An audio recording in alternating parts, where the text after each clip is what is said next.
Hello friends, welcome back to Shiksha with Shalini. Friends, आप लोगों के लिए मैं साइंस के फिर से एक बार वीडियो लेके आई हूँ। इस बार मैं कंपटीशन के लिए कुछ एमसीक्यूज़ लाई हूँ, उनकी डिटेल हम देखेंगे, कुछ कॉन्सेप्ट्स हम देखेंगे साथ साथ में, तो बने रहिएगा।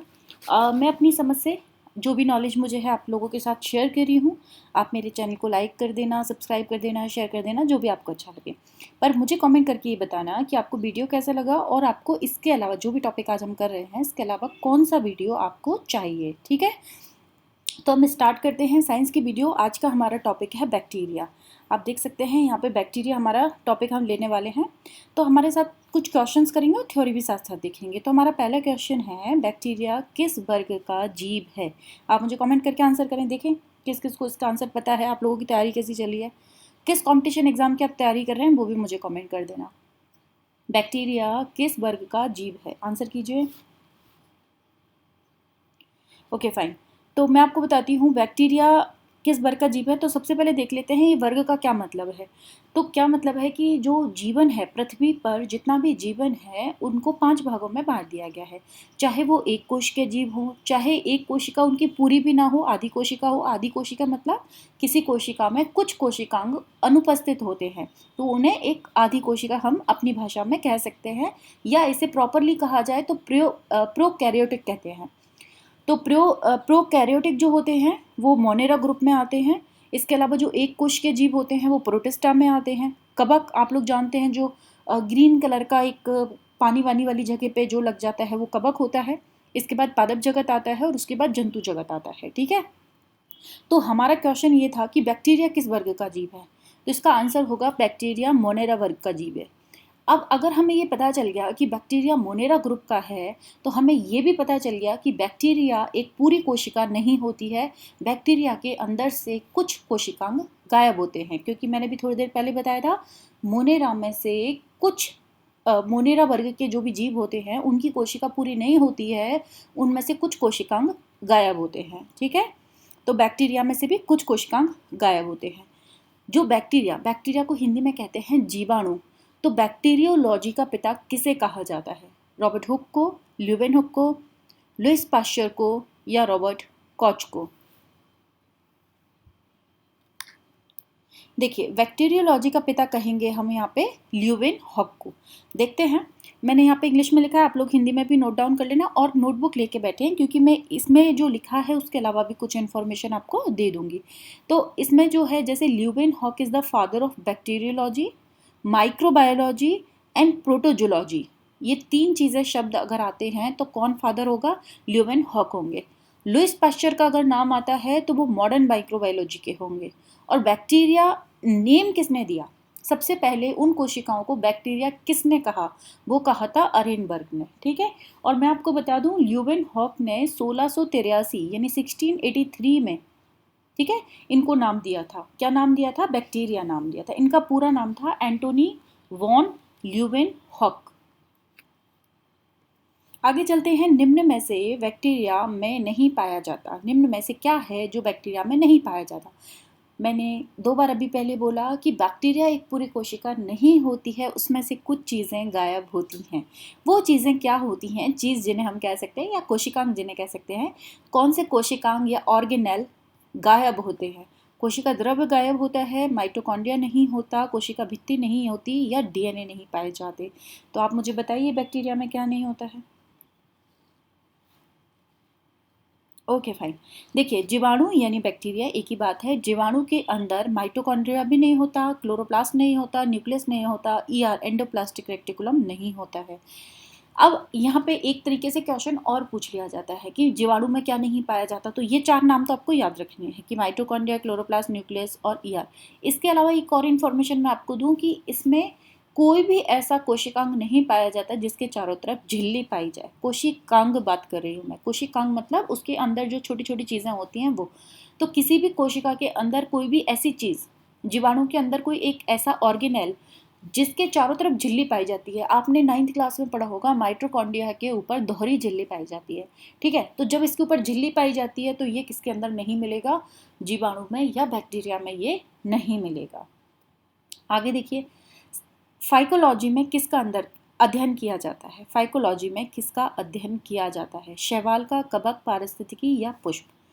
मैं आपको बता दूं, कवक तो हमारे तीसरे नंबर के ग्रुप से बिलोंग करता था, जो हमने ग्रुप यहाँ देखे थे, ये देखिए, तो कवक तो आपका ये तीसरे नंबर के ग्रुप से बिलोंग करता है, ठीक है। तो कम बैक, हाँ, तीसरे नंबर के। पारिस्थितिकी मतलब होता है इकोसिस्टम। पुष्प तो आप समझते ही हैं, पादप ग्रुप से बिलोंग करता है, चौथे नंबर के ग्रुप से। शैवाल जो होते हैं वो पहले नंबर यानी मोनेरा से बिलोंग करते हैं। बैक्टीरिया भी पहले नंबर से बिलोंग करते हैं और शैवाल भी पहले नंबर से बिलोंग करते हैं। तो फाइकोलॉजी में किसका अध्ययन किया जाता है? तो मैंने यहाँ पे आपको लिख के दिया है सेकंड पॉइंट में, फाइकोलॉजी में एल्गाई यानी कि शैवाल का अध्ययन किया जाता है। माइकोलॉजी में फंगाई यानी कवक का अध्ययन किया जाता है। इकोलॉजी में पारिस्थितिकी का अध्ययन किया जाता है और एंथोलॉजी में फ्लावर का अध्ययन किया जाता है। ठीक है, आप इसका स्क्रीनशॉट ले लीजिए, ये चारों शब्द आपको याद रखने हैं। इसके बाद एक क्वेश्चन है, अभी हाल ही में राजस्थान में एक एग्ज़ाम हुई थी, उस ACF का एग्ज़ाम, उसके अंदर ये क्वेश्चन पूछा गया था, निम्नलिखित में से सर्वाधिक संख्या में क्या पाए जाते हैं? देखने में बहुत आसान सा क्वेश्चन है, बट यस, ऐसे क्वेश्चन भी पूछ लिए जाते हैं। जीवाणु, विषाणु, कवक या कीट? ठीक है, तो इसका आंसर होगा, ऑफकोर्स हम बैक्टीरिया पढ़ रहे हैं तो इसका आंसर बैक्टीरिया ही होगा, जीवाणु। अब मैं तुम्हें बताती हूँ कि जीवाणु सर्वाधिक संख्या में क्यों पाए जाते हैं। क्योंकि जीवाणु के अंदर कैपेसिटी होती है कि ये विपरीत परिस्थितियों में भी जीवित रह सकते हैं, जैसे गर्म पानी के झरने में जीवित रह सकते हैं, या समुद्र में अगर हम जाएं तो सबसे नीचे जीवन जो पाया जाता है वो जीवाणु पाए जाते हैं। ये काफ़ी ठंडी जगह पे भी जीवाणु मिल जाया करते हैं। तो जीवाणु एक ऐसी हैं जो विषम परिस्थितियों में भी जीवित रह सकते हैं, जिसके कारण जीवाणु की संख्या सर्वाधिक पाई जाती है। तो जीवाणु कहाँ नहीं पाए जाते? जीवाणु आसुत जल में, आसुत जल मतलब होता है डिस्टिल्ड वाटर, उसमें जीवाणु नहीं मिलेंगे। अचार जो होते हैं, जैम, जेली होती हैं, उनके अंदर जीवाणु नहीं पाए जाते हैं। ठीक है, लावा जो कि अत्यंत गर्म होता है, वहाँ पर जीवाणु नहीं पाए जाते। तो कभी कभी ये भी पूछ लिया जाता है जीवाणु कहाँ नहीं पाए जाते। इसके बाद देखते हैं कि एक गोल जीवाणु या एक गोल बैक्टीरिया क्या कहलाता है? कोकस, वाइब्रियो, स्पाइरिला या बेसिलाई? चलिए, इसके लिए मैं आपको एक चित्र दिखाती हूँ। ये देखिए, जो कोकस यानी कि गोल जीवाणु जो होते हैं, जीवाणु मतलब बैक्टीरिया, कोकस बैक्टीरिया जो होते हैं वो जो A नंबर की शेप आप नीचे देख रहे हैं वैसे होते हैं। और सेकेंड नंबर है बेसिलाई। बेसिलाई में ये छड़ाकार, ये कुछ स्पून जैसी, ये चम्मच जैसी छड़ दिखाई दे रही हैं, उस तरह के आकार के होते हैं। तीसरा होता है स्पाइरिला। स्पाइरिला सर्पिलाकार होते हैं, जैसा कि C नंबर के फिगर में आप देख सकते हैं। और वाइब्रियो, वाइब्रियो होते हैं कोमाकार, तो ये D नंबर के फिगर में आप इसे देख सकते हो। स्पाइरिला को देखिए, आप C नंबर को वापस देखिए, इसमें ये एक धागेनुमा संरचना आपको दिखाई दे रही है। ये धागेनुमा संरचना किस लिए होती है? ये इसलिए होती है कि ताकि ये गति कर सके। इन्हें फ्लैजिला कहा जाता है। ठीक है, फ्लैजिला, फ्लैजिला कहा जाता है, ये भी याद रखिएगा। अगला क्वेश्चन की तरफ जाएंगे। मानव की आंत में पाया जाने वाला जीवाणु क्या है? कोरिनोबैक्टीरियम, एसेरसिया कोलाई। एसेरसिया कोलाई को ई कोलाई भी कहा जाता है। ठीक है, एसेरसिया कोलाई को ई, आप इसकी पूरी स्पेलिंग हटा दीजिए, ई छोड़ दीजिए, ई कोलाई, ये तो नाम सुना होगा। वाइब्रियो कोलाई और बैसिलस एंथ्रेसिस क्या कहते हैं? आपको पता भी चल जाएगा कि आपकी तैयारी कैसी है। ठीक है, कमेंट करना ताकि मुझे भी पता चले कि आपकी तैयारी कैसी जा रही है। तो देखिए, मैंने यहाँ पे नाम लिखे हैं। पहला है ट्यूबरक्लोसिस। इस सेकंड वाला पॉइंट पहले देखिए, the food contaminated by bacteria such as salmonella और ई कोलाई। तो फूड जो होता है वो कंटामिनेटेड यानी खराब हो जाता है या पच जाता है या डाइजेस्ट हो जाता है, किसके वजह से? ई कोलाई की वजह से।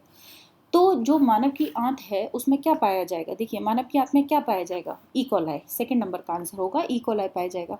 तो मैंने यही यहाँ लिखा है।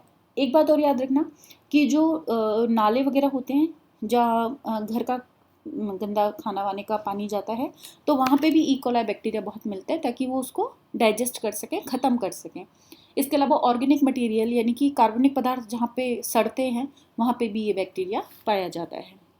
ठीक है, अगर हम बात करें ट्यूबरक्लोसिस, ट्यूबरक्लोसिस यानी टीबी एक बीमारी होती है, वहाँ पर कौन सा बैक्टीरिया की वजह से होती है? वो होती है माइकोबैक्टीरियम ट्यूबरक्लोसिस की वजह से।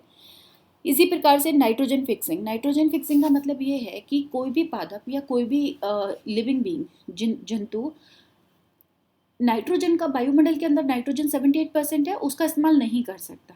ठीक है, तो इसका इस्तेमाल कैसे किया जाए? तो वो क्या करते हैं कि कुछ बैक्टीरिया होते हैं, वो वायुमंडल की नाइट्रोजन को किसी दूसरी चीज़ में बदल देते हैं, जैसे नाइट्रेट में, अमोनिया में, उसमें बदल देते हैं। उसके बाद पेड़ पौधे उनका इस्तेमाल कर सकते हैं। पेड़ पौधे उनका इस्तेमाल करके प्रोटीन बनाते हैं और उसका हम ह्यूमन या जंतु लोग इस्तेमाल कर लेते हैं। ठीक है, तो नाइट्रोजन, वायुमंडल की नाइट्रोजन को यौगिकों में बदलने का काम कौन करता है? तो उसका आंसर होगा राइजोबियम। इसका नाम होगा राइजोबियम। तो आपको याद रखना है। चौथा पॉइंट ये आता है कि दही जब बनाया जाता है तो 3 तरह से पूछा जाएगा ये क्वेश्चन आपसे कि दूध से दही बनाते समय कौन सा बैक्टीरिया काम आता है, या दही के अंदर कौन से बैक्टीरिया पाए जाते हैं, या फिर जब दूध जम जाता है, जब आप दूध को गर्म मत कीजिए, शाम तक छोड़ दीजिए, तो वो भगोनी में आपको ऐसा लगेगा जैसे जम सा गया है, वहाँ पे कौन सा बैक्टीरिया काम करता है? तो वो काम करता है लैक्टोबैसिलाई। एक चीज़ इन्फॉर्मेशन मैं आपको दे दूँ, जहाँ भी लैक्टो शब्द आता है, LACTO, लैक्टो शब्द जहाँ पे भी काम में आता है वहाँ समझ लीजिए कि दूध से संबंधित कोई बात की जा रही है। ठीक है, तो लैक्टो शब्द आ गया, मतलब दूध या दही की बात यहाँ पे हम कर रहे हैं। सिमिलरली जब फलों को सड़ाकर शराब बनाई जाती है तो वहाँ पर भी कोई बैक्टीरिया काम आता है, तो वहाँ पे एसिटोबैक्टर काम आता है। एसिटोबैक्टर एसिटाई कहाँ पे काम आता है? अल्कोहल या एसिड बनाने की। अच्छा, ये मैंने यहीं तक वीडियो बनाई थी, मुझे लगा बैक्टीरिया की काफ़ी सारी इन्फॉर्मेशन मैं आपको दे दी है, लेकिन फिर भी एक दो इन्फॉर्मेशन और है मेरे पास, वो मैं आपको बता रही हूँ। उसके अलावा जो भी इन्फॉर्मेशन आपके पास हो वो आप मुझे टाइप करके देंगे, मैं भी देखती हूँ कि आपके पास कौन सी ऐसी इन्फॉर्मेशन है जो मुझे याद नहीं है। ठीक है, तो अब आप मेरी बात सुनिए, इसमें मैं आपको बताती हूँ कि इनका जनन कैसे होता है बैक्टीरिया का। तो बैक्टीरिया का जनन अलैंगिक होता है, जिसमें ये द्विविभाजन, ठीक है, एक कोशिका होती है, उसके 2 टुकड़े हो जाते हैं, फिर 2 टुकड़ों के 4 हो जाते हैं, तो इस प्रकार से इनका अलैंगिक जनन होता है। इसके अलावा मैं आपको बताऊंगी कि इनकी कोशिका भित्ति, यानी ये जो कोशिका होती है, ये जो बैक्टीरिया होता है, इस बैक्टीरिया के चारों तरफ एक झिल्ली पाई जाती है। बैक्टीरिया के ऊपर जो झिल्ली पाई जाती है वो किसकी बनी होती है? तो वो आप नोट कर लीजिए, वो बनी होती है काइटिन की। किसकी? काइटिन की बनी होती है। ठीक है, जो कि जनरली प्रोटीन या फास्फोलिपिड से बनती है। ठीक है, अच्छा, इसके अलावा एक क्वेश्चन और बताती हूँ कि ये भोजन कैसे बनाते हैं, मतलब खुद बनाते हैं या दूसरों से ये भोजन ग्रहण करते हैं, क्योंकि पादप तो खुद बनाते हैं और जंतु दूसरों से ग्रहण करते हैं, दूसरे मतलब पादपों से ग्रहण करते हैं।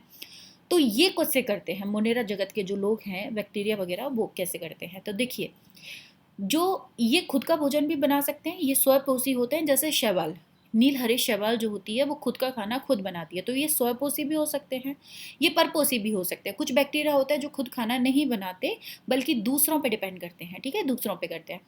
तीसरी चीज़ है, ये मृतोपजीवी भी हो सकते हैं, किसी मृत जीव के ऊपर ये डिपेंड हो सकते हैं, तो ये स्वपोषी, परपोषी या मृतोपजीवी भी हो सकते हैं। ठीक है, तो ये कुछ इन्फॉर्मेशन थी जो मुझे मालूम थी। तो इसके अलावा कुछ आपको पता हो तो बताइएगा। एक बैक्टीरिया का नाम और आप याद रख लेना कि जब खाद बनती है, ठीक है, किससे? गोबर से। तो गोबर से या तो खाद बनती है, यूँ मान लीजिए, या गोबर को सड़ाकर जब गैस बनाई जाती है, बायोगैस जब बनाई जाती है, उस समय जो बैक्टीरिया काम आता है उसका नाम है मीथेनोजेनिक, मीथेनो, क्योंकि मीथेन गैस बनती है ना, मीथेनोजेनिक बैक्टीरिया। ठीक है, तो मेरे हिसाब से मैंने काफ़ी सारी इन्फॉर्मेशन दे दी है। अगला टॉपिक क्या पढ़ना है वो भी आप मुझे बता दीजिएगा, और आप मुझे मैसेज या तो यहाँ नीचे कमेंट में कर सकते हैं। थैंक यू सो मच मेरे साथ पढ़ने के लिए। आप इसके अलावा मुझे टेलीग्राम पर शिक्षाविद शालिनी 1 पीछे लगा दीजिएगा, शिक्षाविद शालिनी 1। इंस्टाग्राम पर और फेसबुक पर शिक्षाविद शालिनी के पेज के नाम से मुझे सर्च कर सकते हैं। ठीक है, good night, thank you so much, पढ़ते रहिए, खुश रहिए।